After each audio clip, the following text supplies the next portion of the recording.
Hello and welcome to this exciting episode.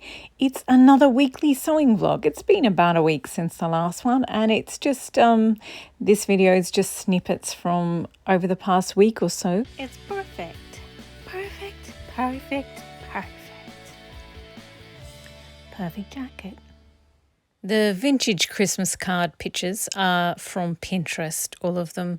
So last weekly sewing vlog, I ended with showing you that I'd started beading the gingerbread jacket, made it and started beading it.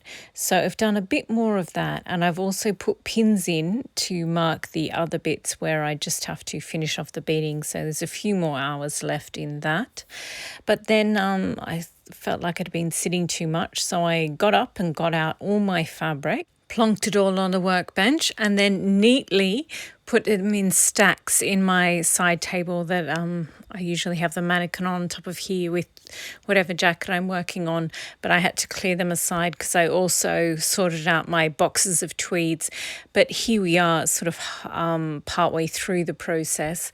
And so there's 6 on the top and 6 on the bottom, so one for each month of the year for next year. And then I also did the tweeds, and there's 4 boxes of tweeds left after sort of worked my way through about 2 boxes of tweeds this year, which turns out to be about 30. Goodness me. So like the green row is St. Patrick's Day, the pink and red is Valentine's Day, so all of February is those colours. And so once they were all sorted, I still had the Christmas fabrics on the top there, and because December for next year is already full of fabrics, I was like, well, maybe what can I do to use up all these fabrics? And I was watching some YouTube videos, and there's a lot of people doing their make nines for this year, and they're just sort of doing their final tally of their make nines. And I thought, oh, wow, there's enough days left in my December Vlogmas that I could make 9 Christmas dresses. So I got out a bunch of fabric. All the fabrics I had, but I got out a bunch of sewing patterns, and I matched fabric to sewing patterns, and made a video about that. And so now they're all sitting on the top of the side table ready to be made up. So I don't know, I think I was a bit overly ambitious, but this is them. So there's one's the 1952 sort of hybrid one, and then one I'm going to do the flamenco dress in a medium-size holly, then this adorable shirt dress in the 1950s holiday one, and then this one, the one in the middle there with the big pockets and the collar, I'm doing that in the small vintage look holly. And then the red sort of American vintage 1950s candy canes, I'm making this sort of loose fitting dress. And then the Sophia dress I'm doing in the really loud garish holly print with the gold metallic. And then the long one, so my first Christmas dress, the red one, is Scandinavian print. This is the longer version. I'm going to do it in the navy with the vintage Christmas lights. And this is a vintage shirt dress, and I love this pattern. It just looks like it would be so pretty. And I'm doing the holly one in that. And then I'm doing another bamboo dress, and I'm going to use the pink gingerbread. I think that's such a good combination. So these are my 9 fabrics that I'm going to use. I do have more Christmas fabrics, but I think it's ambitious enough to try and get those 9. And of course, I still have the gingerbread jacket to do and the moose one. So I really do think I've been very, very ambitious here, but we'll see how I go. I think I need a good night's sleep, and then I'll just get started with it all. But so that's where we are at the moment. So my next step was to choose which patterns I would do first. There's 9, so I just thought batch them as 3, 3, 3. So I put aside the ones that like, yeah, some of them just have a bit more, and some of them are quite similar to others. Like a couple have collars and a couple are shirt dresses. Like one's vintage, one's a modern day one, but they're both shirt dresses, so I don't want them in a row. So I just sort of worked out things like that. And then so I got the first couple and I traced out all the patterns for them. So yeah, I've got enough to be going on with, so I can do the first 3 without having to get anything else out. So yeah, basically I just so this is an unused pattern, this one with the big pockets here.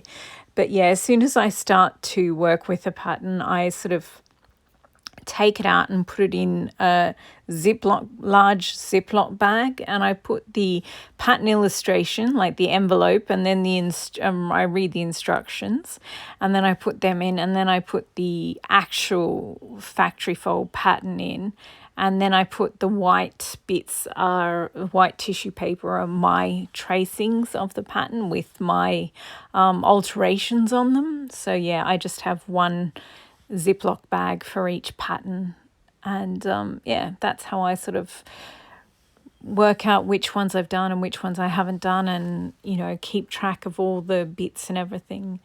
And yeah, so now I'm just cutting out now that I have all the pattern pieces for the first 3 I'm going to do, then I'm just cutting out all the pieces, and all of them have fully lined bodices. So yeah, there's quite a bit to cut out, and got to find lining fabric for each of them as well. So yeah, once they were all cut out, then I filmed the first steps for each of the videos, and then I did the next set of, like, after you've cut out all the pieces, then you pin the first set of pieces to do all the first lot of pinning and first lot of machine sewing and first lot of pressing. So I did that for one, then the second one, then the third one, but then I ironed them all together. So I just ended up with this massive pile. So this is me dividing them back out again into after they've all been ironed. I was just pressing seams down, so it was, yeah, I just ended up piling them in a huge pile, but the seams are pressed, and that's all I really iron things for when I'm sewing. But doesn't that holly one look beautiful? It's so pretty. I love princess seams because they're just, yeah, it's just, I know a lot of people prefer darts, but yeah, I think princess seams give such a good fit and finish. And yeah, this holly fabric, the medium-sized holly fabric with the gold highlights, metallic gold highlights, looks so much better made up. Like, it was nice as just a fabric, but I thought you kind of get a feel for which fabrics will look better as a 3-dimensional, like a real dress or a real garment. And yeah, I thought this one didn't look so great as just a plain flat fabric, but made up as a dress, because I've finished it now and I'm just doing the editing and the voiceover afterwards. Yeah, it's just absolutely gorgeous. Oh, this is my last vintage Christmas card picture. The kitten going to sleep in the slipper. Anyway, so I finished making the first of the Vlogmas Make 9, the holly dress, and there's beading on I'd had to do this pleat thing in the middle of the front. And I could have just cut out a new bodice, but I was like, or I could just pleat this and then add beads. So that's what I did. And on the back, I put more seam allowance in the princess seams. So I did it that way. And yeah, I love the way that this turned out. The skirt is a little bit long. It looks more, it doesn't look vintage because I haven't sort of done the hem up, like done a big hem so that it's at vintage length, if you know what I mean, sort of that Dior New Look length, about 12 inches off the ground.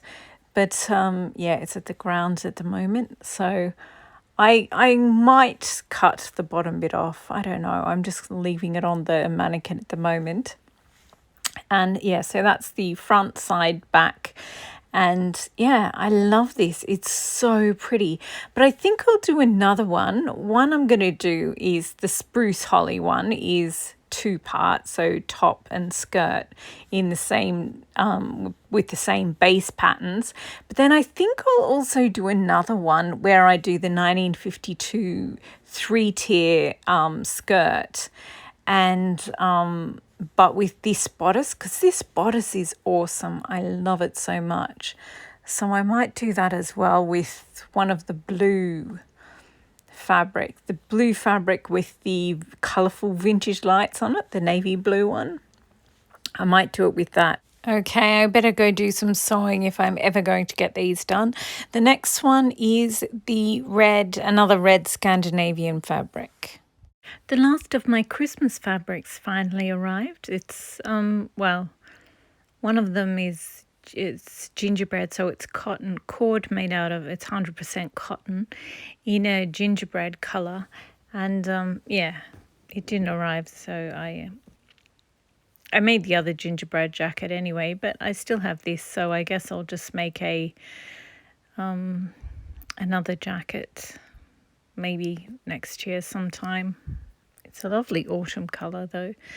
And the other ones, there's 2 Christmas ones as well as this floral one. It's sort of springtime and autumn mixed together on a greyish background, and with cotton that's sort of that organic slubby cotton. I think it's lovely, and I like the fluoro green in it as well. And the other 2, there's a holly, which is the white is whiter, and the dark red of the berries are a much darker red than any of the other ones that I have. But also, yeah, I just liked it. And this is another Scandinavian Christmas print, and I just liked how it sort of almost looks like a border print. It's sort of big stripes of pattern, or depicting a I don't know, alpine village or something. So I was thinking maybe I will do, because this is the one I'm working on now. It's another Scandinavian one, and I'm doing, the top half is this Butterick 6677, and that one there is that was 2 yards. I made the Butterick 6677 out of 2 yards, and the one that just arrived is 3 yards, and the one I'm making at the moment is 4 yards. And I guess maybe because they're red, it made me think of those Eastern European nesting dolls. And yeah, so that one is the little one because it's made out of 2 yards, and then I've just put the 3 yards of the Scandinavian print has just arrived. And then the one I'm doing at the moment is the 4 yards. So I'll have like a set of dresses. So yeah, I think the medium one, the 3 yards, I'll do that of the Butterick 6677, some iteration of that one. So yeah, anyway, I'm going to get back to this one. It's looking absolutely adorable, by the way. Such a good idea to try it with a fuller skirt than the original pattern had. But yeah, I haven't finished it yet, so I'm going to go do that now. Yay, it's finished, and it's completely adorable. But I don't know that I want to do a 2-yard red one in this. I want to make another 4-yard one, like this exact one, but in different colors. So I think I'll save this and maybe make a bamboo one out of it, because I feel like on a tiered dress, this sort of borderish print might not work too well. But this one is fabulous. The bottom circumference of the skirt part of the dress is so wide. It's swishy when you twirl. It's excellent. So yeah, I'm a little bit tired, but I'll go and cut out another dress now. I actually cut out quite a few dresses. A few of them were the simplicity, the bamboo dress.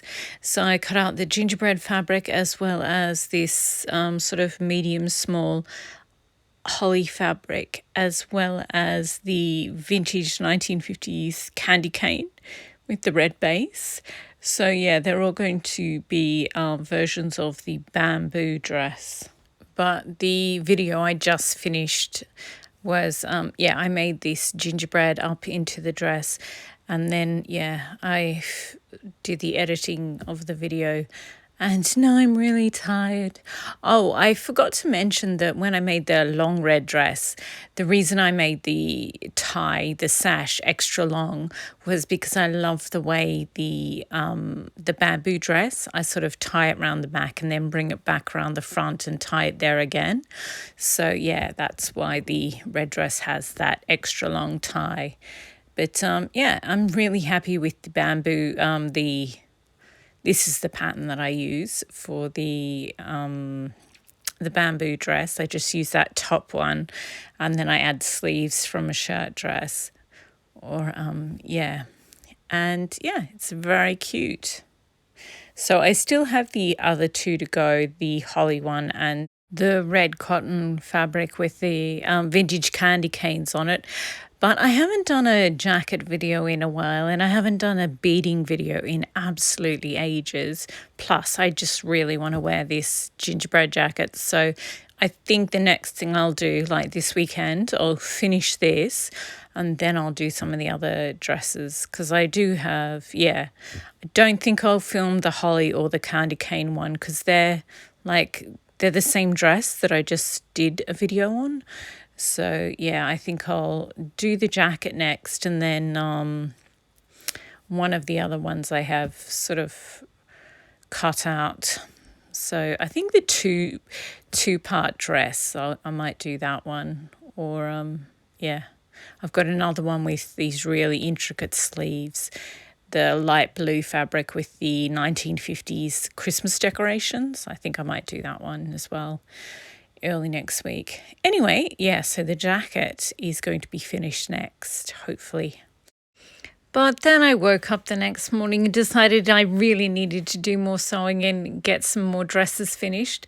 So this is me sort of trying to do those. And then in the afternoon, I decided that I really did need to do another jacket video. So I did a frequently asked questions video where I just answered questions that I just get all the time over and over and over again. So that's kind of like, I guess it's more like a podcast. It's just me answering questions. So to have something visual to go with it, I just took footage of, because there were 16 questions, I took footage of 16 of my jackets. And so I answered the questions while I showed the jackets, and it was nice to get them out. They're absolutely gorgeous. Every time I get out a new box of jackets, I just fall in love with them again. I'm ridiculous. I'm like, oh, I love this one. I just want to wear this one all the time now. So I really do love them, and they really are worth the time I invest in making each one, because they really are beautiful, each in their own very unique ways. Then I carefully packed them all away, and I did some shorts, some YouTube shorts, and I also use them over on Instagram, little portrait style videos that are like between 8 and 12 seconds long, and that it just takes so long to do those sorts of things.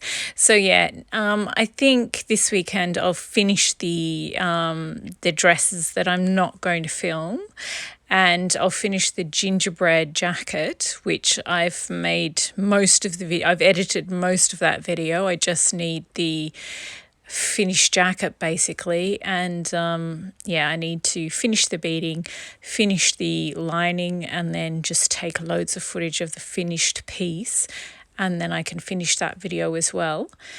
But to finish it, I have to lay out all my beads again.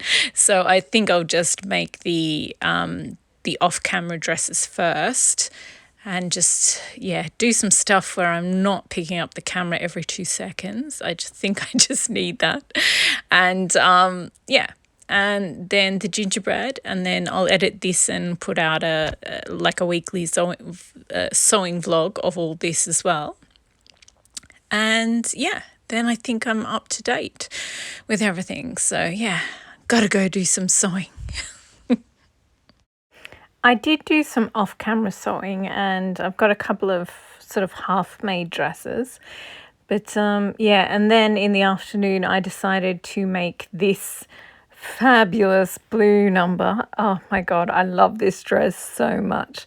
And I've been singing 80 songs, like any movies set in the 1980s. I've been singing all those bits of those songs that they have in those movies. And yeah, it's pretty fabulous. So you've probably already seen this video. It's already out. But yeah, the more I look at this dress, the more I like it. So when I did the red one, that has pockets. And these two are both 4 yards. And yeah, so the blue one is slightly shorter, and it doesn't have pockets, and with all that extra, and I also didn't have enough fabric to make a sash. So yeah, and with all that extra fabric, I just made these massive sleeves, which I've been wanting to try out, the Vogue 1704. I've been wanting to try them out for ages, so I made them instead. And yeah, it's pretty fabulous. It's yeah, I just love it. I just want to, wear it with a tiara or something. It's so extra. It's growing on me. When I first put it on the mannequin, yeah, it reminded me of all those horrid pastel dresses that they wear in proms in the 1980s movies. Oh, this one's from the 50s, but aren't the ruffles absolutely adorable? So yeah, but now that I've looked at it, like I've been editing I edited the movie, the video of it, and yeah, it's growing on me. I really like it, and from some angles, it's just beautiful. And yeah, I think also when I put it on, before I put a dress on the mannequin, I sort of turn it upside down and fluff it a bit. So I think it was the sleeves were a bit too aerated. Now they've just gone back to like normal size. Yeah, I like them a lot more. So I've seen a few more 12 outfits of Christmas videos, and I've decided I want to do one. And yeah, so now I have to have at least 12 dresses ready, and yeah, 12 that are either Christmassy or winter wonderlandish. So oh yeah, I've added some a vintage Christmas lights necklace to this gorgeous one here. I think next time I do this pattern, when I'm using a print, I might think about doing the upper sleeve, so that top section, sideways, and the rest of the print. It says the grain line should go on grain, but I think I'll do it cross grain, so that that shoulder upper arm section is looks like it's facing outwards, and then on the back, of course, it will look like it's upside down. I might split it in two and do them both so that they look like they're. Anyway, I'm thinking about that. So these are I'm just looking through to see the half-made dresses to see what I have to finish before I can do my 12 look outfits of Christmas. So we've got the candy cane, the mousse, the gingerbread jacket, an actual gingerbread dress, not the gingerbread print, that one's done. And I also have a medium to small holly with gold and the vintage 1950s candy cane on that really, really soft, high quality red fabric. And I just used plain red, dyed in the yarn red for the lining of that. So yeah, that's the problem with the bamboo dress. I love that style dress, the simplicity one, but until you've practically finished it, it's still front half, back half, so you can't just pin it onto your hanger. I guess you could pin the front to the back, but yeah, I just find it annoying. You have to sort of lay it over something. Check it out. I am the queen of Christmas and I bought my own snacks. This is pretty awesome. Okay, I have to go finish some dresses now. These are the ones that I have left. There's the mousse dress, which is going to be a Rita dress. Obviously, I've made the skirt and I've made the pockets. I just have to sew them on and do the bodice. This is the Scandinavian candy cane. It's the sort of vintage look holly. I was going to make that into a shirt dress, but then I liked the way the red, that red dress turned out. And oh look, I've got the holly. I already made the sash and I've got the holly one on there. So yeah, I really like the way they turned out. So I just may need to make the lining for them and attach it and the sleeves. And this one is the spruce and holly that looks sort of Dr. Seussian. That is going to be a 1960s top with a big full 1950s skirt, sort of like the flamenco dress, but in two parts. So I'll be able to wear them as separates or as a dress. And then we have the gingerbread. It's supposed to be actual gingerbread, like the cookies, and so not the print, but yeah, it's going to be a 1952 dress, that vintage Vogue one. Yeah, and it's just going to look like gingerbread, and I'm going to wear it with the gingerbread under the gingerbread jacket. And of course, there's the two bamboo dresses, one in the red candy cane and the holly.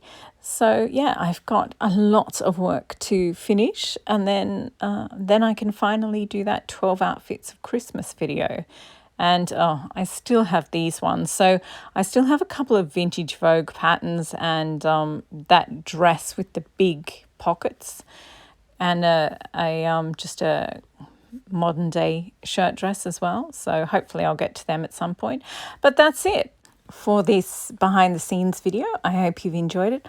I think up next after this video will be the spruce two-part dress with the 1960s top and the 1950s full skirt that I'll be able to use my neon orange 1950s petticoat for that one. And once that's done, I'll be ready to shoot the 12 outfits of Christmas video, which looks like it's going to take forever. Anyway, thank you for watching, and yeah, have fun dressing up all holiday season-y.